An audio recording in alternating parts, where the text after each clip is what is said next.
Hello and welcome to another talk with Robin Hood of the Realm of England. Today's day is the 7th of January 2026, the year of green wicks and Beersby Terranode in the mix. It's a Wednesday, so we have on the line Robin Hood from the Realm of England. But before we start, let's do the usual video intro. Here we go. Satoshi, like a cowboy in the West, riding on the blockchain that they call the very best. 1 million strong, the transactions flying free. Just wait for the terror node, you'll surely see.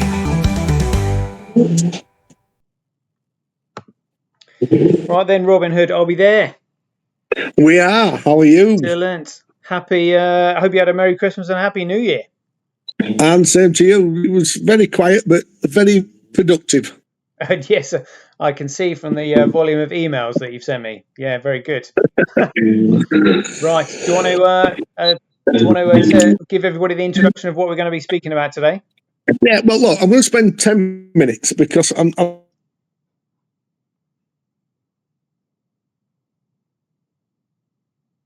the inalienable rights documents and everything else.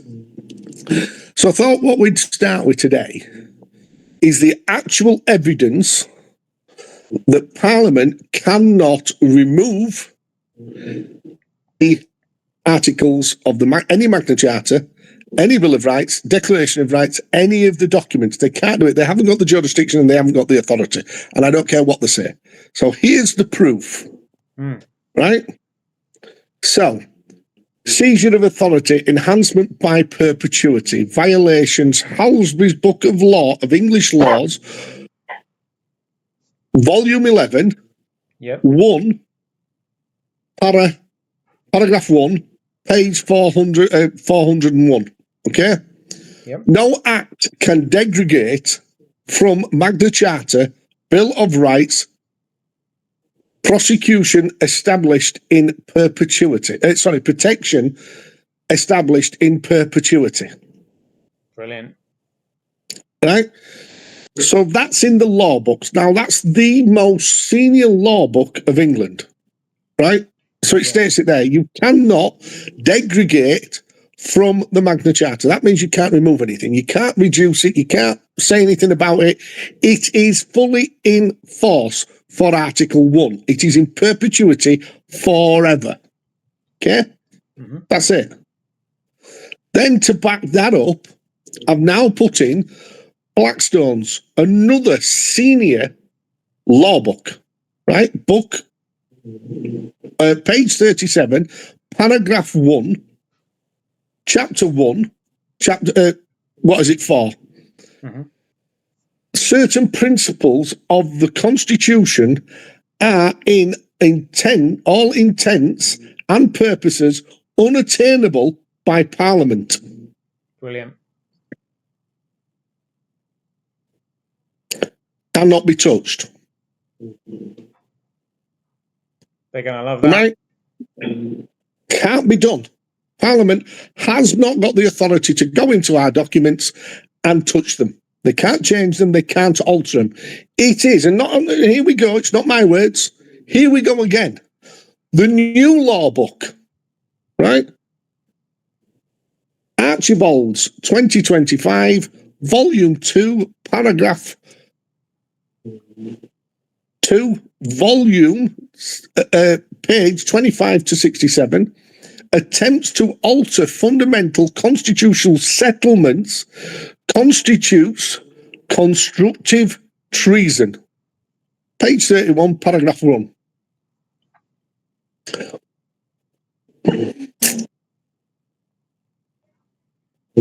Hello? Yeah, I'm listening. Right? So now we've got 3 law books, including the latest version of Archibald's 2025 common law, constitutional law book that states any attempt to alter fundamental constitutional settlements constitutes at law constructive treason. Oh, wow. Brilliant. Right? So here we go again. So let's go a little bit better. Brooms, legal maxims at law. Now, I'm going to need your help on this one, Tosh. Yeah, got it. Yeah, I've seen it. I'm going to let you read the Latin. I'm not going to, make the people suffer my broad Yorkshire accent any further than it needs to be, especially when dealing with Latin. Mate, if you think my Latin is any better than yours, I can promise you it's not. Well. All right. So this is what you sent me. So seizure authority enhancement by perpetuity. I think it's violations Halsbury's Law, Volume 11.1, Paragraph 401. No act can derogate from Magna Carta or Bill of Rights protections established in perpetuity, and that's lexinexis.co.uk, legal Halsbury, page 37, paragraph 1. Blackstone, Book 1, Chapter 4. Certain principles of the Constitution are to all intents and purposes unalterable by Parliament. Archibald's 2025, Volume 2, paragraph 2567. Attempts to alter fundamental constitutional settlement constitution, constructive treason. Page 31, paragraph 1. Broom's legal maxims. Perpetuitas temporis, torpit legum. Perpetuity renders law dormant against alterations. That's page 729, page 32, paragraph 1. Fors omnia corrupti, 1888 to 1948. Fraudulent alterations corrupt entire system. And that's page 531. So their now legal system is now found, as to the law, corrupted by fraud. Yep. Fraud vitiates everything. The legal system from 1888 is now void. Yeah. Amazing. You cannot replace, remove, alter any of the constitutional documents. They are fundamental constitutional settlements agreed by the powers and the people that we elect. That we are the sovereign authority over Parliament, over all of the constructs, even judges. They are there by our consent and by our right as the imperial crown. Now, it states it there. So let's not have any more dispute, any more argument between all these, oh, it's been dissolved, oh, it's too old, oh, it's this, it's that, it's other. Perpetuity forever means exactly that, and that is Article 1. Perpetuity is basically, it's a trust document, right? And it's been in perpetuity, which means it goes from father to son, father to daughter, all the way down, from mother to son, from mother to daughter. So every time there's a new generation, it's in perpetuity. It is there for you. It is your rights written in law by natural law, which is the superior law, head, foot, shoulders, and not being awful, Mount Everest above Parliament. Can't be touched. Yeah, yeah. Now, there are all the documents, all the laws. They're not my words. They're fact-based documents. Yep. Direct quotes from these documents. Now, the 1888 and 1948, I should have had 1950 as well, right, is where Parliament have openly admitted and gone into these documents and altered them, changed words, meaning, and paragraphs. Now, that's treason. It's constructive treason. It's treason flat out under the article and the 1351 Treason Act. Right? It is classified as subversion by altering or subverting constitutional articles. They call them statutes. They're not statutes. They're articles of fundamental constitutional settlements that can't be changed. It's settled. There is no argument to it. It is settled and agreed upon in perpetuity forever. Not, oh, okay, well, we don't like that anymore, so we're going to change the system. Yep. Right? Stated in law at its highest level.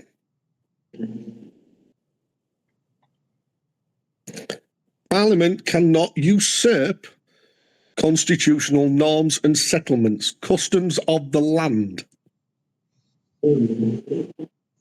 Brilliant. Okay? So that is now formidable evidence that Parliament cannot remove anything from the constitutional documents. It's a settled argument. They want to argue again, we'll have another revolution, shall we? Because that's Parliament's only option now. They push any harder, there will be, I believe, and a lot of pundits are quoting this, a massive revolution because of what they've done. They've now, as to this record here and the maxims of law, under their rule, under their laws, not ours, under theirs, these are laws, right? By altering the fundamental documents and settled constitutional documents in 1888, 1948 and 1950 is fraud. So their entire system now that's in place is fraudulent, declared fraud. Every judge is now fraud. Has no authority, none. Because their entire system is based on the fact that they've altered the fundamental documents. Brilliant. And as Lord Denning famously quoted, fraud vitiates everything. Contracts, agreements, the lot. So Parliament has now vitiated its own authority. The judges' authority, because they're working from a corrupt, fraudulent, altered system. It's no longer a lawful system. It's a licensed system by illegal conversion. But we'll go on to that. So I just wanted to clarify for everybody. Brilliant. Right? I don't care what Parliament says. I don't care what a judge says. There's the evidence in law and fact in evidence. Yep. Who's going to dispute that fact? Only somebody acting unlawfully and illegally, and therefore void, or therefore in treason, and therefore null and void. So they can't really. Yep. It's absolutely can no longer be disputed that we are still running as to the law principles and hierarchy of laws, constitutional monarchy,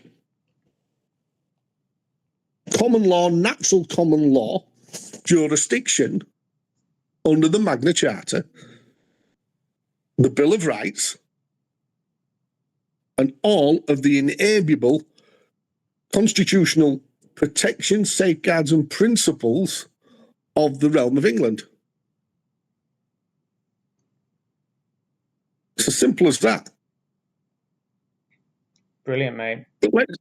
But that's where I want to end that now. So I think that argument now is not only won, it's dead in their argument now is dead in the water. Any judge that says it in, he's now can be charged with constructive treason. Oh, wow. Which is a massive felony. Yeah. So let this be a public notice, public interest. It is now a felony for any judge to declare the Magna Charta void or not uphold any of the articles of any of the enableable documents. All right. Need to get them on that then. So that's that now sort of, I think, fairly competently put to bed. And that's not just the Magna Charta, that's Bill of Rights, Declaration of Rights, Coronation Oath, Promissory Oath, all of our documents that have been settled. That's what we've agreed to be governed under. Not any other act or legislation, bill, nonsense. So, I think there, mate, we can have a moment of breath, because that got very intense very quickly. That was great, mate. So here you go. So now to the next load of information that we need to get out to the public. Yep. Right? All judges are now licensed through Pacific License. Now, can you open the Appendix A that I sent you with the license bit on for me? Toshi? Yep, hold on a sec.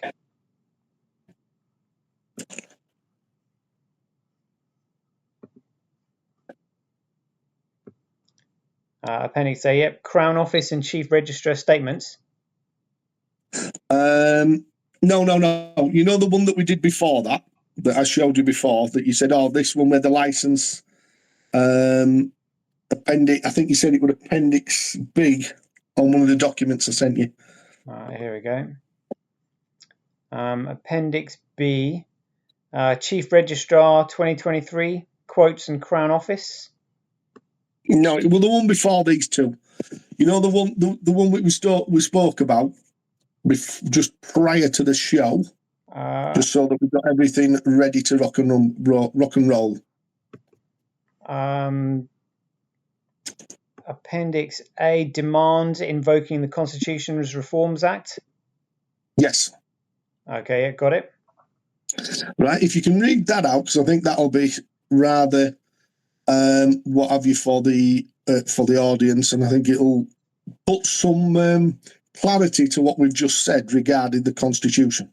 All right then, yep. So demand invoking the Constitution, the Constitution Reform Acts, 1986 and 2005, and exercising the inherent right jus in rem against a thing or artificial personam, identity created by legislation alone, the living executor, I've got a name there, by his own will and command, issues this demand before the Admiralty High Court and King's Bench Division. The demand calls upon the court to recognise the constitutional right and authority of the living executor and to take immediate judicial notice of the violations set out herein for the protections of the Constitution and the restoration of lawful order under the imperial crown. So we've got first one, standing and authority. The living executor appears in his natural and sovereign capacity, sui juris, jus naturel, jus in rem, under the original imperial crown authority derived from the Constitution and the law of England. Such authority is absolute and anterior to all statutory or corporate constructions which exist merely as administrative instruments, res corporata, things, subordinate to lex terrain and the common law of the realm. The living executor affirms that any public corporation, including the so-called police force corporation, is a legislative creation and therefore has no de jure standing against the living estate or the constitutional sovereign. 2. Grounds for demand. The living executor demands that the administrative agents acting as police force corporation, inclusive of PC, I've got a name there, and the chief constable, senior officers and associated PCCs be brought under jurisdictional investigation for acts amounting to misuse of ID1, ID3 land registry, system to convert real property and identity into registered commercial instruments, application of statutes repugnant to the Constitution of law, the Companies Act 2006, British Nationalities Act 1948 and 1981, Births and Death Registration Act, creating obligations to foreign jurisdictions without consent, abuse of office and breach of trust in contravention of the Senior Courts Act 1981, the Treason Act 1351, and the Common Law Oath to the Crown. Fraudulent concealment of license, status, and misuse of administrative maritime jurisdiction upon land through coding and port registry mechanisms. 3. Constitutional and legal bias. By the Living Constitution and the Statutes of Reform, 1986 and 2005, the Crown, in right of governed, retains authority under Lecture N, pursuant to Senior Courts Act 1981, sections 20 to 22 and 61. The Admiralty and King's Bench divisions are empowered to command inquiry, summons, or warrant against those committing misfeasance or fraudulent under colour of office.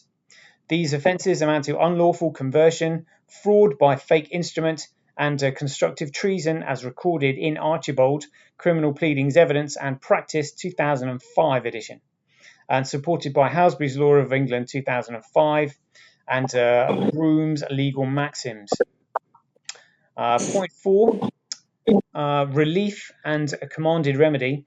Therefore, by the living executor's will and command, and by constitutional right jus in rem vested in living man, it is here demanded that the Honourable Court 1. Initiate judicial inquiry into all persons and bodies named herein, to compel disclosure of all licensing and registry documentation under CPR 31. 3. Consider the issue of any summons, order, or warrant deemed proper to secure attendance or arrest. And 4. Recognise the surety, indemnity, and claim of restitution of the living executor and temple vessel as full redress under law and equity. A declaration. This Appendix A is entered in full faith and lawful authority as part of the principal notice of claim and demand for redress. It stands as evidence for constitutional right and command against all offending things and administrative entities repugnant to the natural law and the Constitution. Wow, mate. Awesome. Right, so now we've got the basis of what they've been doing. So it's all by license, it's all by design, and it's all by a fictional system that's been created through fraudulent legislation, as we've already established, right? Through certain acts in legislation, right? That literally converts the living man into a corporate managed persona identity. Yeah. Right? So here we go. If we go to Appendix B now of the other one, Chief Registrar 2003. Okay, hold on a sec.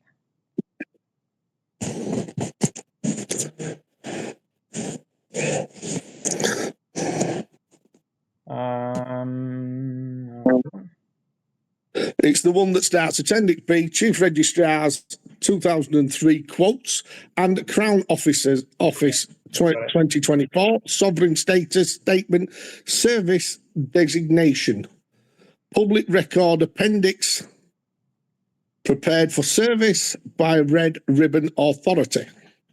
Yeah, got it. So yeah, the office recognises that living executors and trustees of estates maintain senior equitable title over associated legal fictions and administrative registrations. No court order issued against a corporate personam automatically binds the living executor without specific evidence of jurisdiction, consent, and full disclosure of the distinction between the natural person and the registered fiction. So if we stop there just for a quick second, just while we digest that, I think, a little bit. Okay. Right, this is their own words. This is taken from their quotes from 2 years ago. This is the High Court Annual Report 2023. Right? Yep. This is not me making this up. This is them. So now we've got them all knowing full well exactly who you are. Right? and knowing who they're dealing with when they're sending out the all caps name. It's not you. It's the managed administrative persona fiction, right, that you have not consented to and do not know the difference because they've not disclosed it. They've not disclosed that you're under the Companies Act 2003 by a similar name of the all caps fiction, by the birth certificate fraud. Yeah. Right? So the judges now know, because the chief registrar is the highest judge, right? He's the one that runs the show, and this is their report. So they're now telling you that we've told our judges the difference between, right? And without your written consent or contract to allow this to happen, it's void. Yep. So let's carry on, Toshi. Okay, so letters of administration or probate grants issued to corporate nominees do not extinguish the underlying rights of living executors. The executor remains the principal and can rebut administrative presumptions by a verified declaration of a living status and production of senior title documents, PD 57, Probate Practice Direction Update 2023, paragraph 16.3. Crown Office Statement 2024, Sovereign Status Distinction, Crown Office Legal Service Division, Corporate Registry Guidance 2024. Sovereign status attaches to living natural persons under the jus naturel and constitutional protections, distinct from corporate entities registered under statute. The Crown recognises that administrative jurisdiction over persons, legal fictions, requires express written consent from the living sovereign executors to bind them natural capacity, or to bind their natural capacity.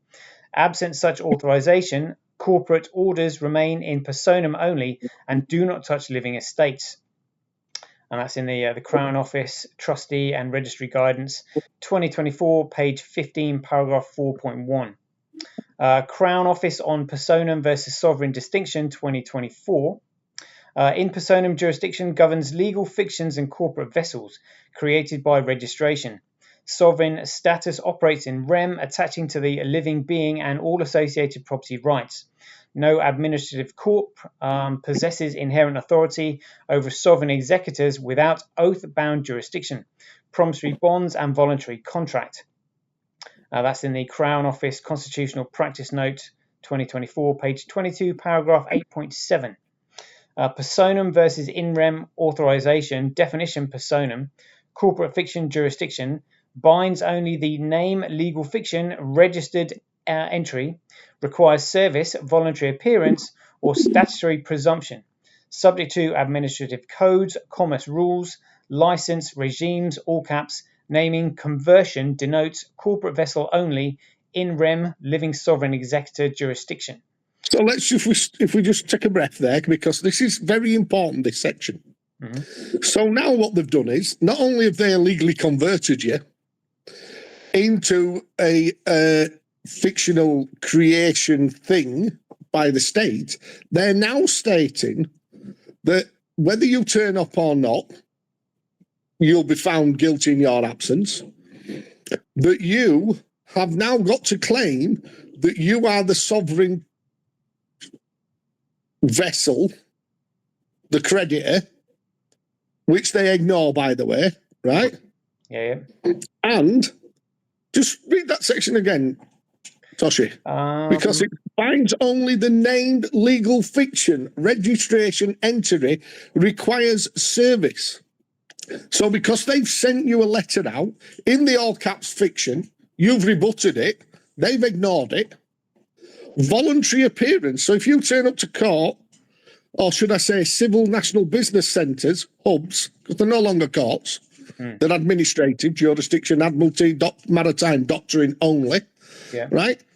Voluntary appearance to go, no, I'm not here, the legal fictions, what have you, and we've all had this where we've seen people go into court and go, I'm here by special appearance, and they've ignored it.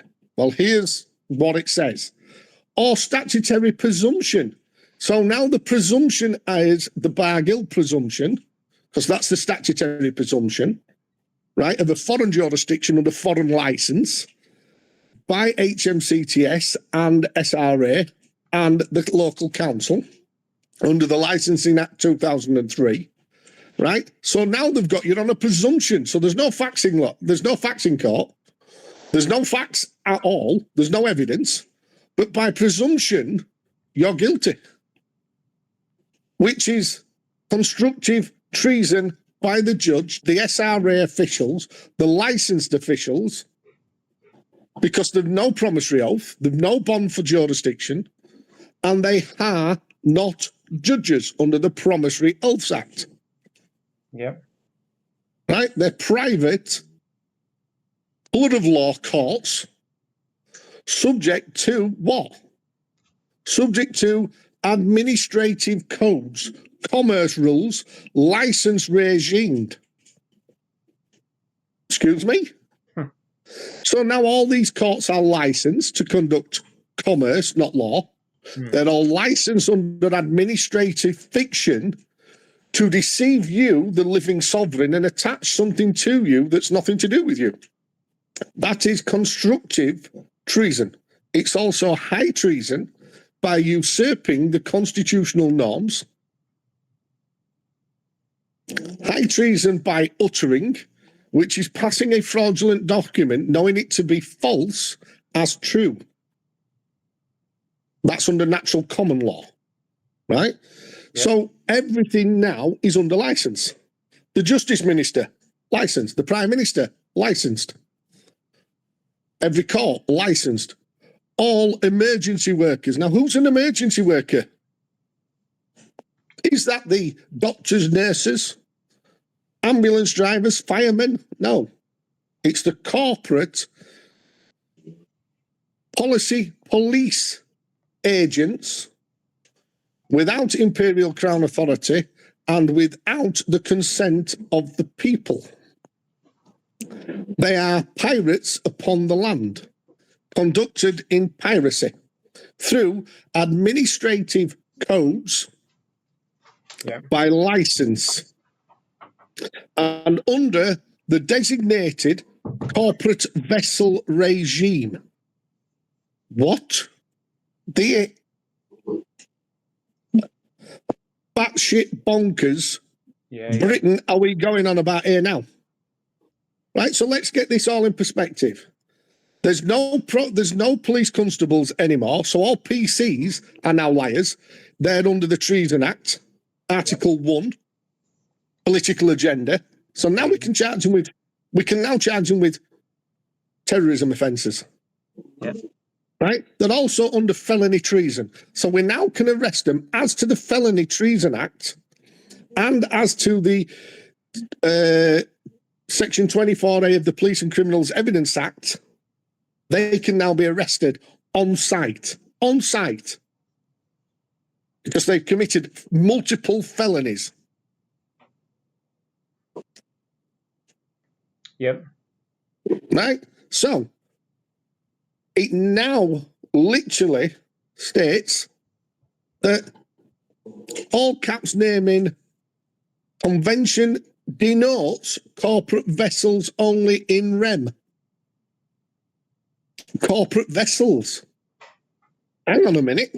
Why is the Holy Temple, now reduced to a corporate debtor vessel in personam identity? Now, that is illegal conversion. Now, that is high treason. This is where Parliament now, by fraudulent acts and statutes and legislation, is now guilty of high treason. Breaching its own rules. Right? So this is why this section is so important. And this is last year.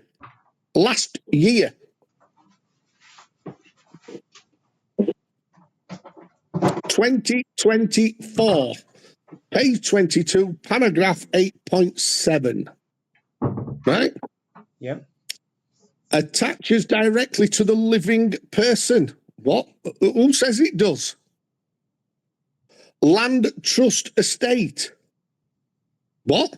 So we now become not just a living person, but we now become a land trust estate. Corporeal rights governed by just natural constitutional hierarchy, common law maxims, senior equitable titles by living executor sovereign king. No consent required for inherited rights and public property, public interest. What is going off in our land? Because we've all been moved off of the land, as now clearly shown in their own words, as corporate governed legal fictions personam. What? So we've now got to address ourselves as just natural, just in rem, living executor, temple vessel of the Holy Ghost. What? When was man not enough? Yeah. This is the perversion, the inception, perversion, and fraudulent, treasonous behaviour of Parliament, the Crown Office, and every department that's under licence, including the local councils and the councillors, the MPs. They're all in on it. Yeah. Every single one of them. Right? Yeah. So if we just move on a little bit. Yep.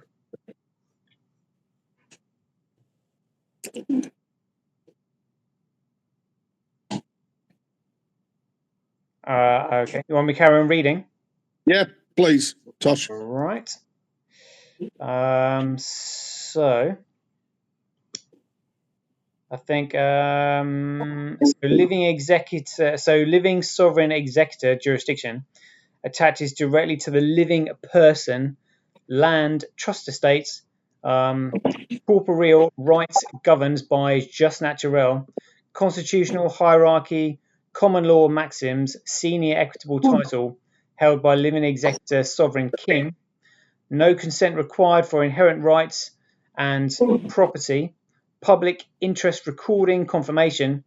This Appendix B constitutes a verified public record of Chief Registrar 2023 and Crown Office 2024. Official positions confirming living executor status superior to corporate persona fictions. No automatic jurisdiction over sovereigns by administrative courts. Express written consent required for any binding effect on living estates. Service verification. Service by red ribbon authority under de jure lex terrain jurisdiction. Blood seal of imperial crown affixed. Is that what you're after? Yep, right. So if we now go from there to the other one, which is the PD 57. Yep. Yeah, if you pull that one up. Okay. Yeah. There's the affidavit of Truth PD 57, and there also. Yeah. Well, we'll pull the affidavit up first. Yeah. Got it. Yep. Right. And if we go from there. Now, obviously, these are all going to be made available to everybody now, because this is the biggest fraud conducted on the English people. And it's all by illegal conversion. The British Act was to do nothing more than to put us all under obligation and take us from being English. Because they, as we've just demonstrated, they cannot remove the constitutional protections from us. But now putting us in a persona identity, the debtor, instead of the living executor, sovereign executor, king, status, holy temple, temple vessel, right? We now have become nothing more than slaves. And it's a breach of slavery, ECHR 4, the Slavery Act 2010 and 15. And it's a breach of trust. to Parliament, and they've over-egged their authority. Because here we go, right? So we've now got, so as to the Sestavis, and I know people don't think it exists, but it's still in force. It goes back to 1666, and then the subordinate one of 1707, right? Which states that we are the living temple vessel of the Holy Ghost. Now, who's the Holy Ghost? Our spirits, maybe? It is, who is God? God the Father, the Son, and what? The Holy Ghost. Right, got you. Right?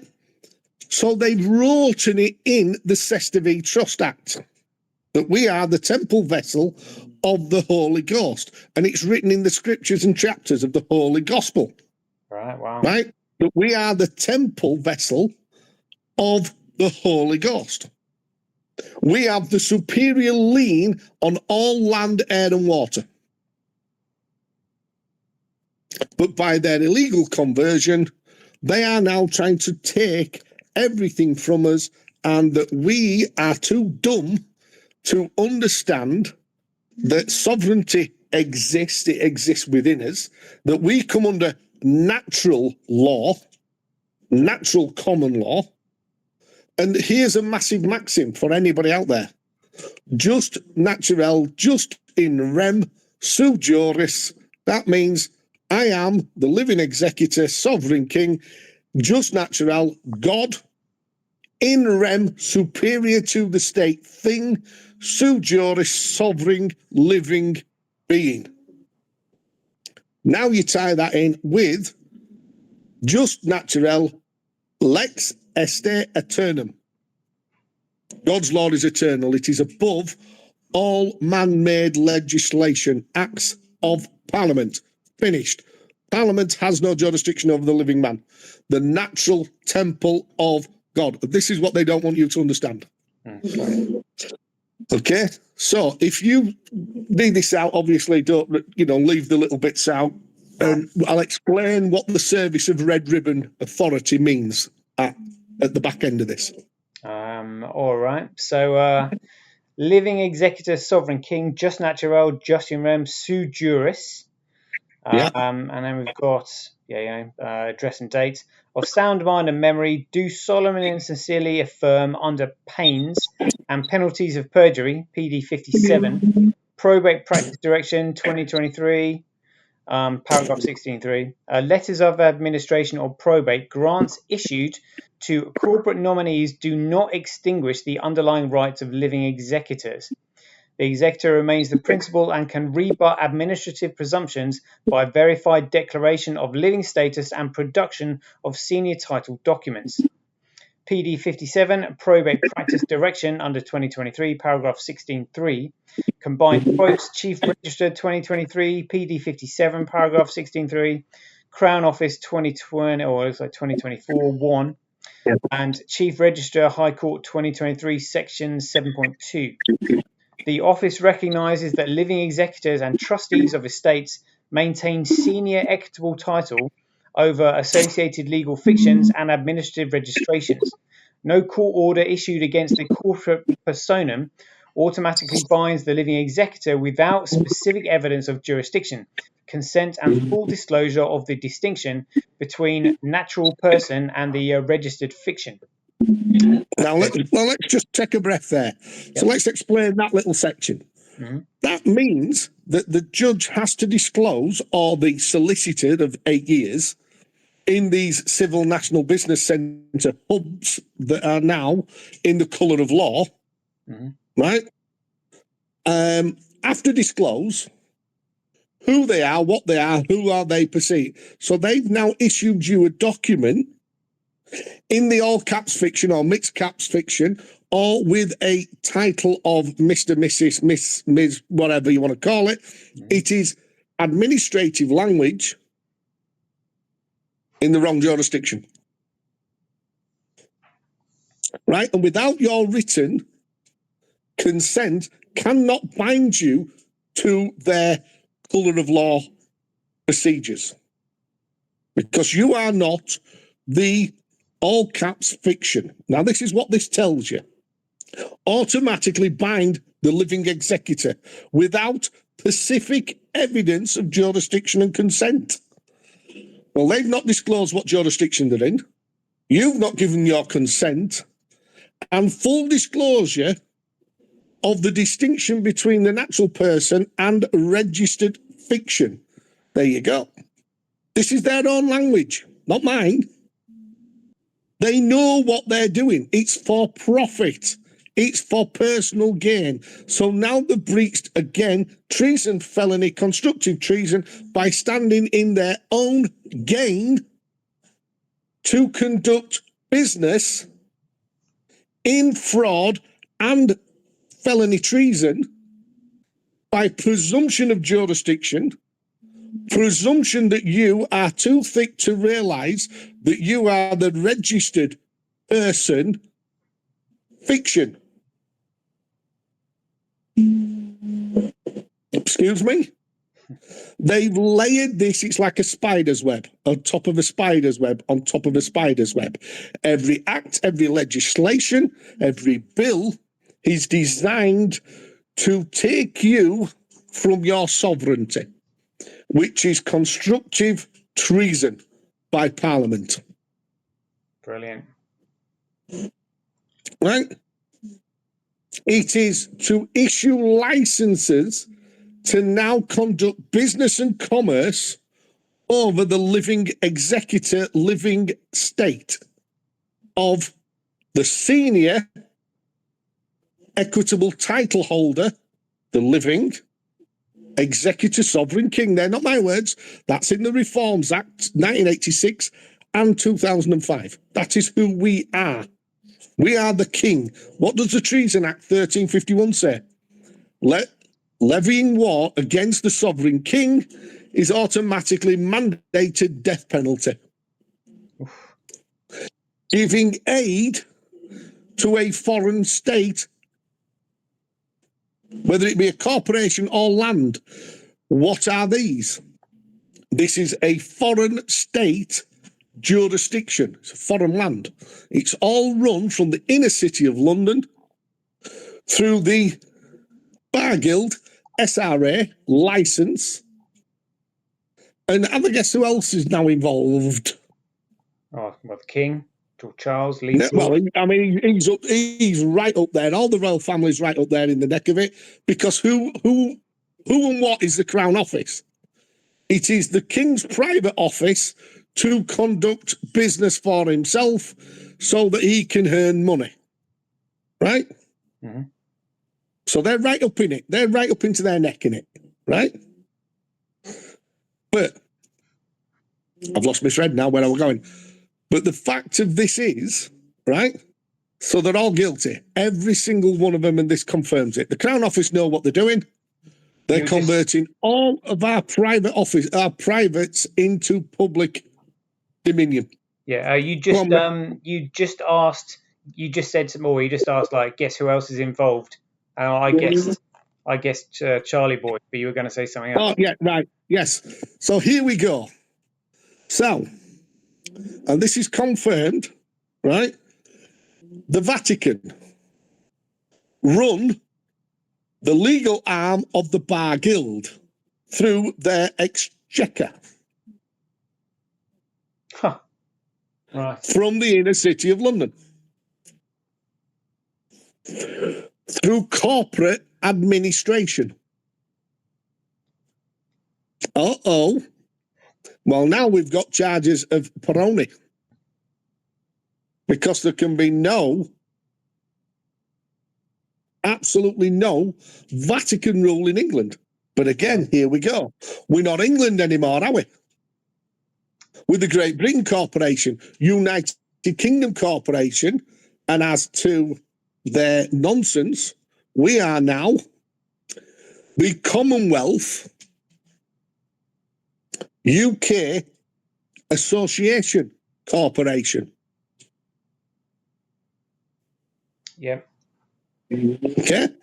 So if we move on a little bit further. Yep. All right. So, letters of administration or probate grants issued to corporate nominees do not extinguish the underlying rights of living executors. The executor remains the principal and can rebut administrative presumptions by verified declaration of living status and a production of senior title documents, PD 57. Sovereign status from the Crown Office 2024. Sovereign status attaches to living natural persons under just naturel and constitutional protections, distinct from corporate entities registered under the statute. The Crown recognises that administrative jurisdiction over persons with legal fictions requires express written consent from living sovereign executors to bind their natural capacity. So hang on a minute.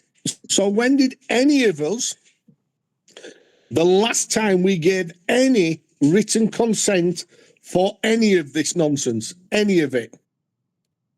Yeah. Not being done. Constructive treason, felony treason. Yep. Treason, high treason, usurpation, illegal conversion.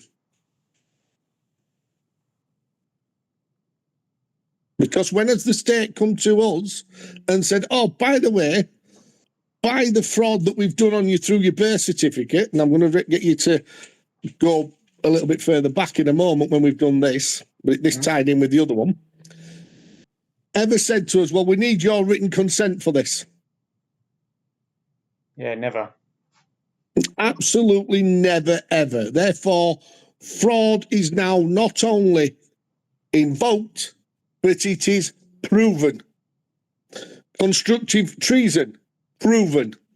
High treason, proven. Illegal conversion, proven. Yep. If we continue. Okay, yep. So,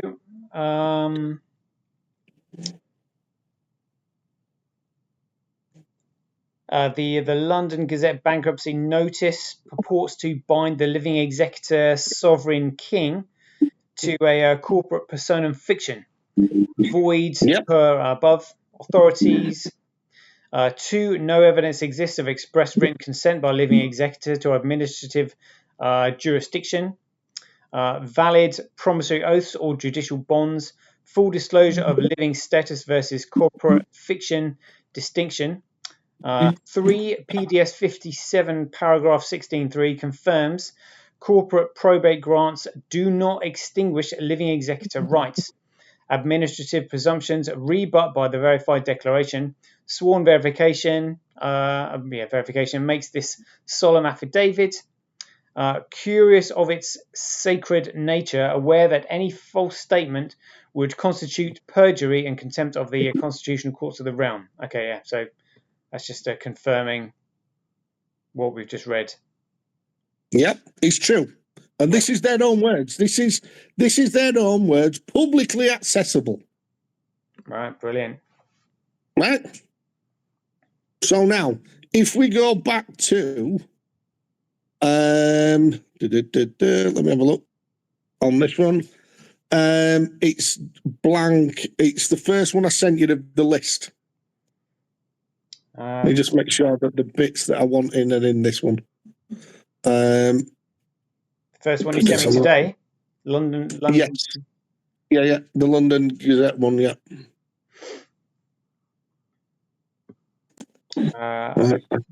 Okay, yeah. So, yeah, it is. Right.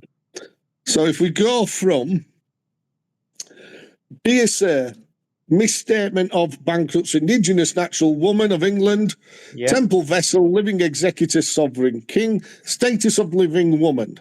This letter is issued as the inhabitant of England, the temple vessel of the Holy Ghost, a living woman, just natural, just in rem, sue juris, standing in capacity of living executor, sovereign king, and indigenous inhabitant of England, not as nor for any state-created legal fiction, corporate person, or administrative debt vessel. Any entry in your publication purporting to declare bankruptcy attachments, if at all, and only to a state-created fiction administrative vessel and not to the natural woman and living executor, sovereign king. Any suggestion otherwise is false and misleading at law and in fact misinformation and a breach of data protection. The London Gazette entry that identifies or implies that the inhabitant of England is bankrupt constitutes misinformation and a data protection breach. In that misrepresentation, the status of the living woman by conflating her with a corporate fiction administrative vessel. There's that word again, vessel. But all vessels upon the water, corporate vessels, publish personal data inaccurate and unfairly. On that basis, the notice offends the core principles of the UK data protection, GDPR, including but not limited to Articles 2, 3, 4, 5, 7, 8, 10, 12, 15, 17, 82, 83, 84, concerning lawfulness, fairness, accuracy, purpose limitation, data subject rights, reclassification, erosion and compensation for damages caused by unlawful processing, constitutional hierarchy and Commonwealth codes. The Constitutional Reform Act, Magna Carta and Bill of Rights and the Declaration of Rights are part of the constitutional hierarchy of law, standing above any administrative Commonwealth code system or corporate policy. So here's where they've done it, right? The 1953 London Agreement between the Commonwealth leaders is understood as part of a wider post-war war on sovereignty, but which living men and women were administrative converted into personam identity vessels and state debtors through codes of franchise legislation without full disclosure or true consent. Now let's just have a minute on that. So we've just come out of World War II. 1948, they entered the constitutional inalienable documents in perpetuity and altered them, words, paragraphs, and meanings, so that they could hold a conference in 1953 under the Commonwealth Leaders Agreement, only 7 years after the war, 5 years after the war, right? Held a secret meeting which then converted every living man and woman to an administrative persona identity vessel. And we are now state debtors, not creditors. Because the roads are public highways, the paths are public paths, the land is public land. Public ownership means me and you, we paid for it all through our taxes and contributions to our systems that they've now inverted, subverted, and perverted, and now want to attack our sovereignty by making us state debtors through codes and franchise legislation without full disclosure or consent. Hang on a minute, that's a breach of law, isn't it? Yeah. That's a breach of trust, isn't it? Yeah. That's constructive treason.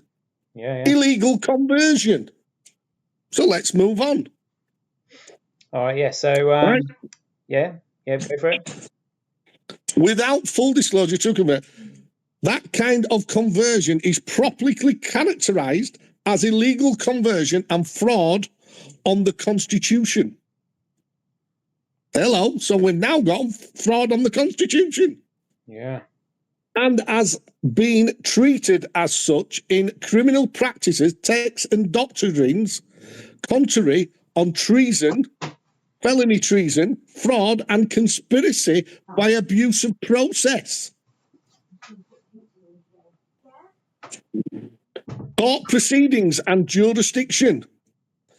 The purported bankruptcy, or any case you want to think, relied upon a CNBC type HUD operating as a private license administrative tribunal under policy of license regime.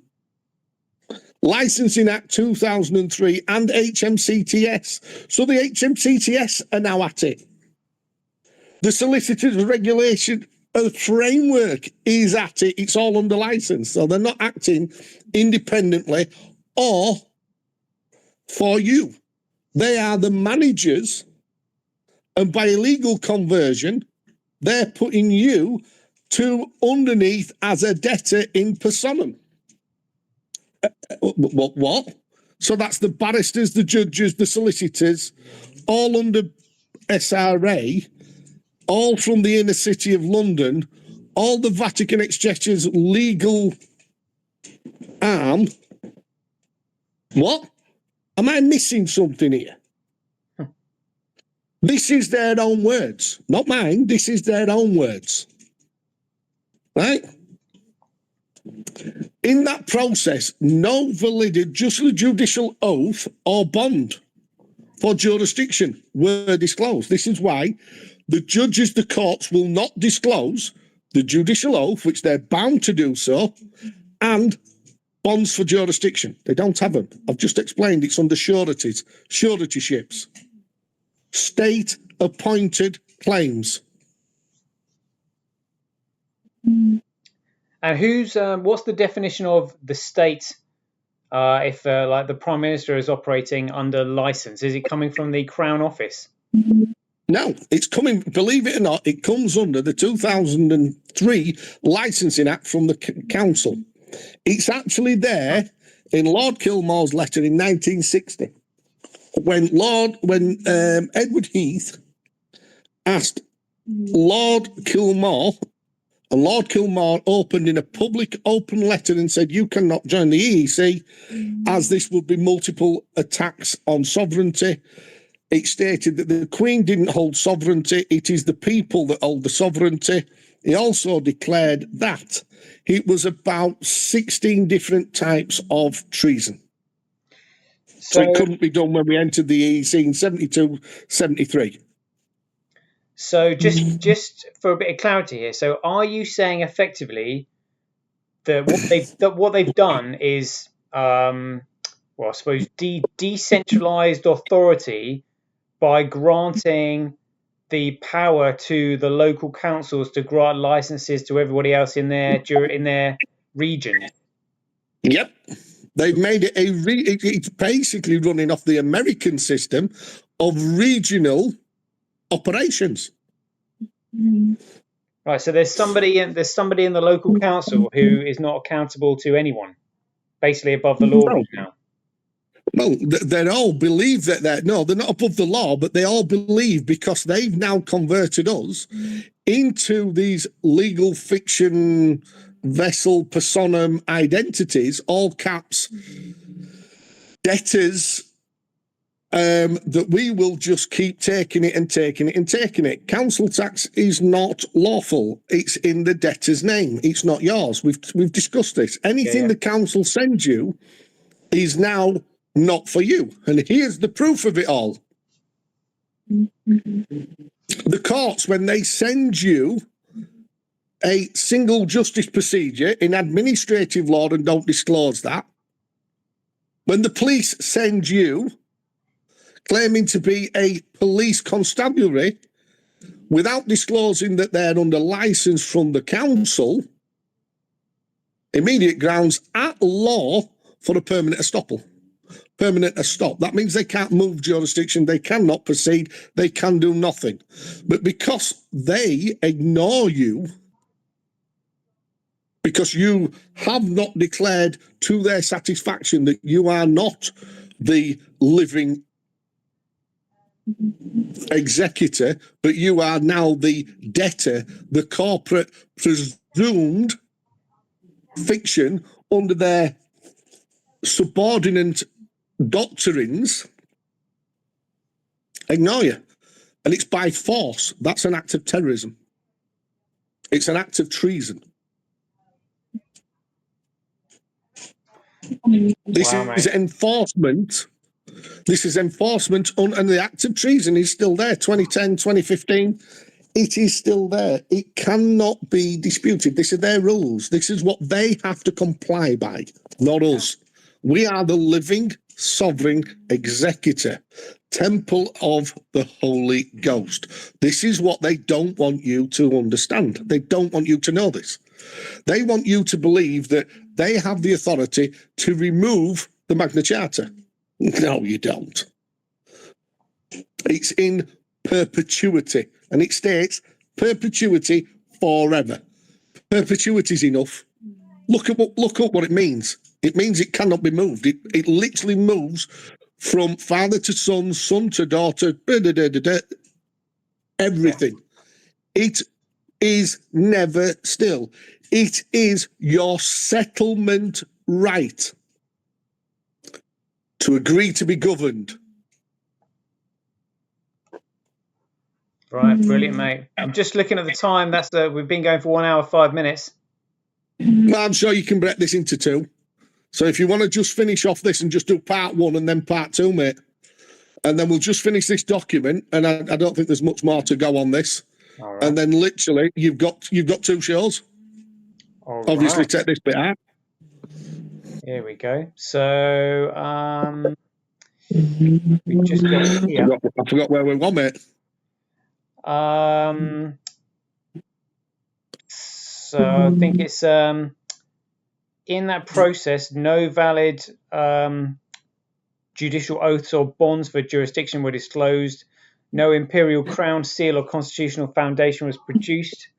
Jurisdiction, contract, and written consent for the living woman were challenged and never proven.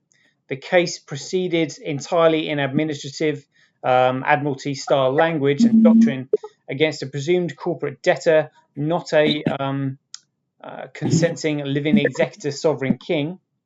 The order relied upon is void ab initio because it was issued by or under the control of a licensed solicitor acting as a corporate officer, not a true crown judge in a court of record. It was made in breach of Court Procedure Rules 31 and other disclosure duties. It has no support in any valid oath-bond court or constitutional monarchy hierarchy. Once a void order is issued, stamped and signed by an administrative office, permanent estoppel arises at constitutional level. There is, at the level of Imperial Crown and Lex Terrain, no bankruptcy and no lawful order against the living woman. Fraud, illegal conversion, and treasonous behaviour. The pattern of proceedings described above constitutes illegal conversion of the living executor sovereign king into a dead corporate personam vessel, misuse of commerce codes and franchise legislation to treat a natural being as a corporate debtor, abuse of process and concealment of material facts, jurisdictional foundation, oaths, bond, true party status, which in classical criminal proceedings is associated with fraud, conspiracy, and extreme constitutional context, treasonous conduct by usurpation and the subversion of the Constitution. Oof. In this context, any publication that presents the living woman as personally, I think we've read that one, personally bankrupt, is not a neutral report. It is a repetition of an administrative fiction, and further the above misrepresentation. London Gazette duties, policy, and natural common law. As a long-standing official publication of record, the London Gazette must ensure that any notice it carries are accurate, fair, and not misleading. Consent and the law of the land, Lex Terrain, include Magna Carta, the Bill of Rights, and long-recognised maxims of common law. 6.2 natural and common law maxims engaged here include Fros omnia, corrupt it, fraud corrupts everything. It touches factum est fictioni superior. The act of a living woman is superior to any legal fiction. neo ex sumo delecto, delorium sorum, conditutium, so that's farce, protest. No one may improve his condition by his own wrong. Your own policies on correction and fairness and standard public law principles governing public facing bodies require that inaccurate personal data be corrected or removed, and that notices which materially misstate the status of a living person or rectified or withdrawn demand and notice before action 7. Yeah, there's quite a bit there, mate, but yeah, I think we get it. Yeah, but this is what I say. If we go for the two part, mate, you'll be done. You know, it will literally take us 10 more minutes because there's two bits I want to just get in on this. Yeah. Yeah, which are going to blow everybody out of the water. All right. So Up to 7.1. 7.0, yeah. Accordingly, temple vessel of the Holy Ghost, living executor, sovereign king, hereby give formal notice that the bankruptcy notice in your publication, insofar as it identifies or implies that the natural woman is bankrupt, is false, misleading, and legally defective. Any bankruptcy attaches only, if at all, to a state-created corporate fiction and is not properly attributed to the living executor, sovereign king. Therefore, demand that the London Gazette issue a full and prominent retraction and correction, clarifying that the living woman of England is not personally bankrupt. Annotate or withdraw the offending entry in any electronic and print record so that no further reader is misled as to status.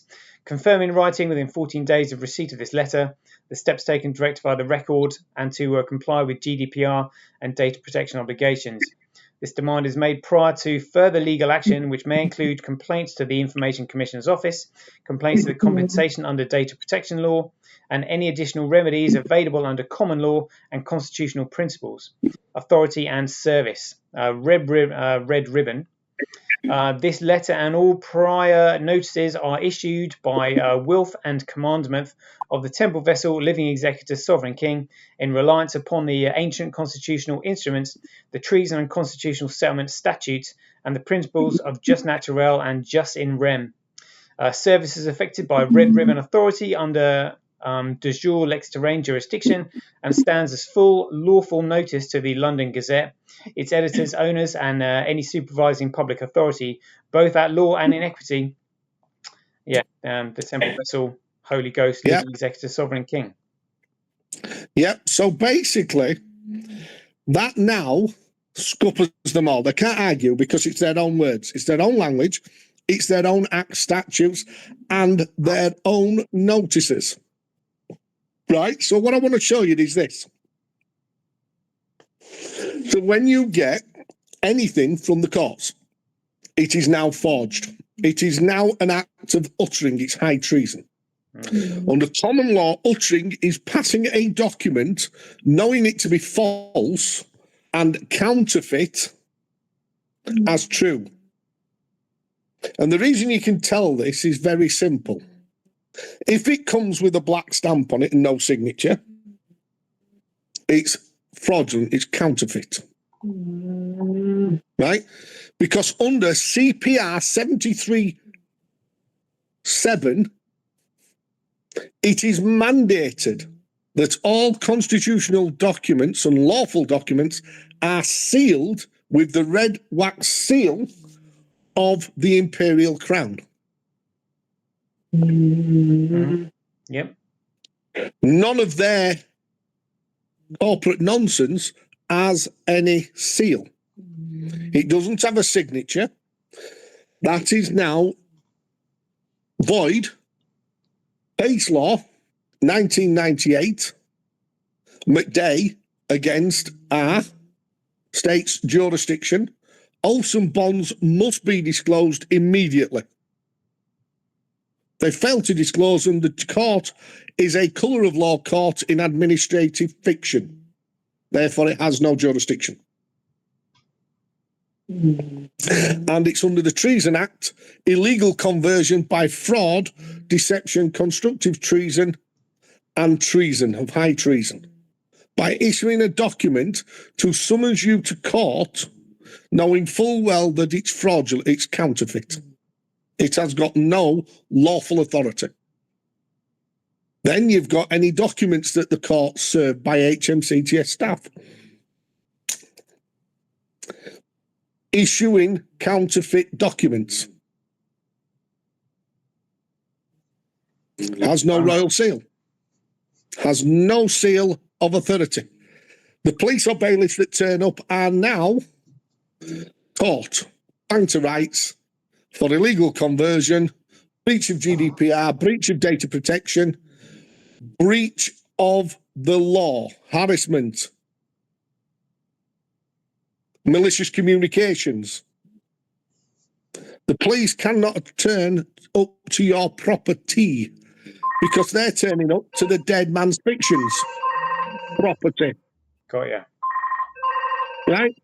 They're turning up to the vessel that's been registered through the 1962-1988 Road Traffic Act under Section 10 as the postcode post-walk Admiralty jurisdiction. When I tell you this is a web upon web upon web, I am not kidding. They've used every act and statute to literally commit fraud and constructive treason by moving your house number to a birth number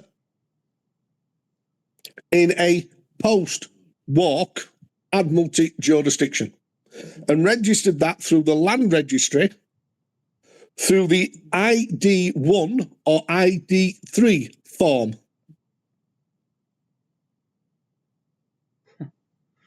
Unbelievable.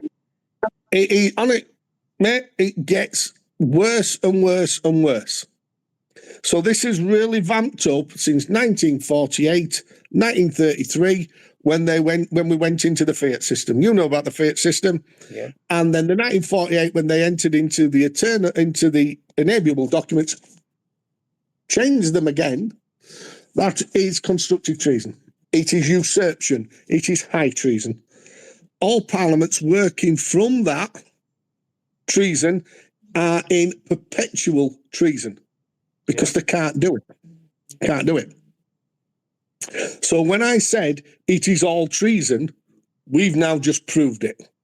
They're working from corporate licenses, by corporate legal fictions, by the Companies Act 2006, which converts us all persons into corporate vessels.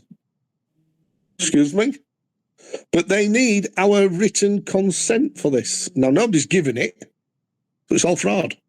But yet they enforce it with the Gestapo, policy enforcement agents, the police force, private corporations under regional licenses.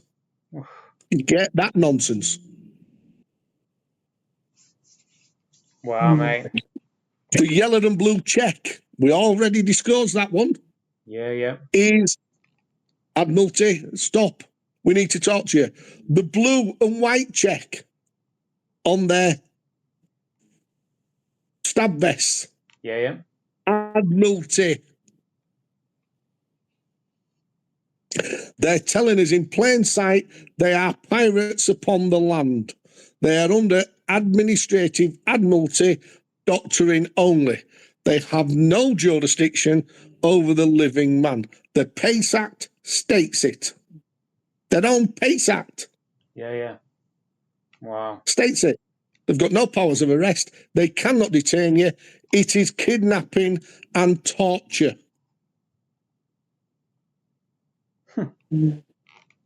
Amazing. They can't use handcuffs. Because you are Mount Everest above them. They can't seize your property. Article 37 of the Magna Charta 1215. No man will be excised, assets seized, without a conviction of his peers by the law of the land. never mind Commonwealth codes. They're now guilty of theft. Brilliant, mate. Probably a good time to wrap it up. That's 1 hour 20. Yep. Yep, well, that'll make you a couple of nice little bits and bobs, that. That was incredible, mate. Yeah, spot on. Right, so we'll leave it there. Hope you enjoyed it. Obviously, we'll be back for more parts. So people are going to have to go away and digest this. But obviously, join up to the Realm of England. And you get all these documents that have been, templates that have been made. And remember, learn your rights because knowledge is power. And we'll leave it there. Hope you enjoyed it. And as ever, be aware, take care, stay safe out there. And we'll see you in the next one. The king still has one more move.